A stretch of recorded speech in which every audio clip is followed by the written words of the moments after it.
Hello అండి. ఈరోజు వీడియోలోని దుర్గా అమ్మవారికి ఇష్టమైన నైవేద్యం ఏర్చాల సిమ్లి ఎలా చేయాలో చూపించబోతున్నానండి. దుర్గాష్టమి కదా, అమ్మవారికి ఇష్టమైన నైవేద్యం అండి ఇది.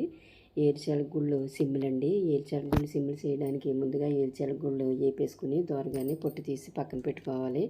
తర్వాత ఏర్చాల గుళ్ళన్నీ మనం ఎన్ని అయినాయో కొలుసుకుని మిక్సీ పట్టేసుకోవాలి. 5 గ్లాసులు ఏర్చాల పప్పు అయ్యింది. దీనికి 3 గ్లాసులు బెల్లం తీసుకున్నాను నేను.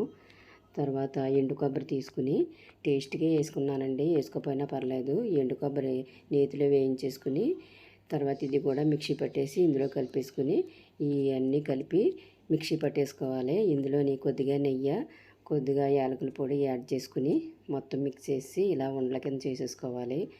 ఇలా చేసుకున్నట్లయితే టేస్ట్ అయితే సూపర్ ఉంటుందండి. మంచి హెల్తీ అయిన ఫుడ్ అండి ఇది. అమ్మవారికి సమర్పించుకున్నాను నేను ఈరోజు. దుర్గాదేవి గుడికి కూడా పంపానండి వీడియో.